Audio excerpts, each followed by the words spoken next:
आखिर ये दाऊद से यारी भारी ना पड़ जाए। ये सवाल इसलिए खड़ा हो रहा है क्योंकि लगातार एक के बाद एक इस तरह के बयान ममता कुलकर्णी के सामने आते रहे हैं, इस तरह की प्रतिक्रियाएं ममता कुलकर्णी की सामने आने लगी हैं कि सवाल खड़े हो रहे हैं। एक बार फिर ममता कुलकर्णी का विवादित बयान सामने आया है और दाऊद इब्राहिम को लेकर ममता कुलकर्णी ने कुछ ऐसा कह दिया कि अब चर्चा बहुत तेज हो चुकी है। दाऊद ने मुंबई ब्लास्ट नहीं कराया था, यह ममता कुलकर्णी कह रही है। मैं दाऊद से कभी नहीं मिली, यह भी ममता कुलकर्णी ने कहा। लेकिन ममता इतने पर ही नहीं रुकी। ममता कुलकर्णी ने कहा कि दाऊद आतंकवादी नहीं है, उसने मुंबई में ब्लास्ट नहीं कराया। यही कारण है कि अचानक से दाऊद को लेकर इस तरह की बयानबाजी का सामने आना सवाल खड़े कर गया। आपको जानकारी हो कि ममता कुलकर्णी उत्तर प्रदेश में थी और इस दौरान गोरखपुर में उन्होंने यह बड़ा बयान दिया, जिसके बाद अब चौतरफा घिरती हुई ममता कुलकर्णी नजर आ रही है। दाऊद से दूर से कोई लेना देना नहीं है। किसी एक का नाम जरूर था, लेकिन आप देखोगे उसने कोई बॉम्ब ब्लास्ट या कुछ एंटी नेशनल चीज नहीं की थी देश के अंदर। मैं उसके साथ तो नहीं हूँ, लेकिन वो he is not some terrorist. So you should be, आपको उसका डिफरेंस भी समझ में आना चाहिए। आप जब दाऊद का नाम लेते हो, जिसके साथ मेरा नाम जुड़ा है, उसने कभी बॉम्ब ब्लास्ट नहीं किया बॉम्बे के अंदर, कभी सुना आपने? जिसका नाम आप ले रहे हो, दाऊद का कभी नाम था ही नहीं मेरा, कभी दाऊद को मैं जीवन में नहीं मिली।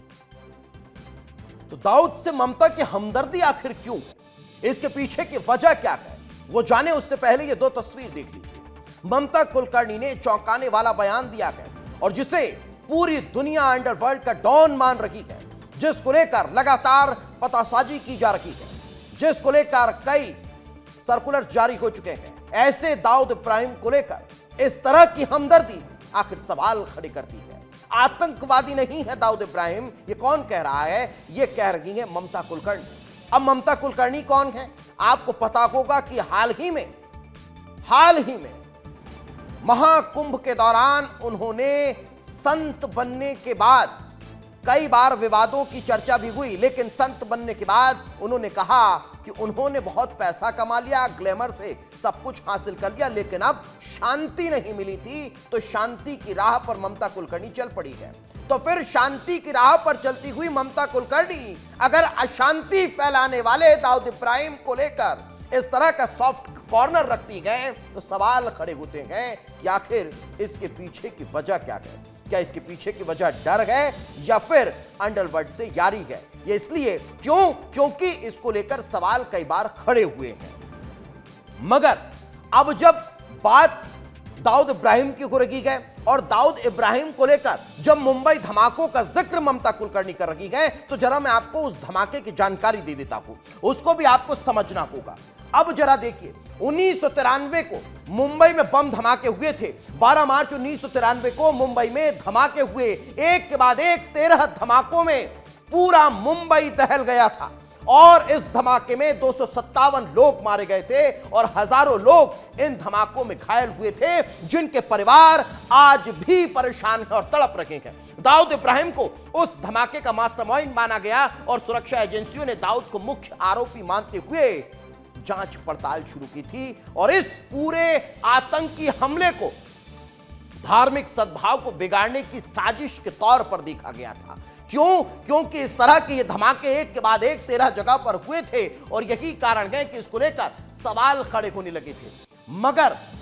मगर इसका मास्टरमाइंड दाऊद इब्राहिम था। अब दाऊद इब्राहिम कौन है, जरा समझिए। दाऊद मुख्य आरोपी और साजिशकर्ता माना गया। धमाकों की योजना बनाने वाला मुख्य आरोपी दाऊद की था। दाऊद ने इंटरनेशनल नेटवर्क का इस्तेमाल किया था और उसके बाद पूरे मुंबई को दहला दिया था। यही कारण है कि ऐसे दाऊद पर अगर हमदर्दी ममता कुलकर्णी दिखा रही है तो सवाल खड़े होते हैं। और समझिए, धमाकों के लिए फंडिंग और सपोर्ट दाऊद ने दिया था। धमाकों के लिए हथियार का इंतजाम दाऊद के द्वारा करवाया गया था।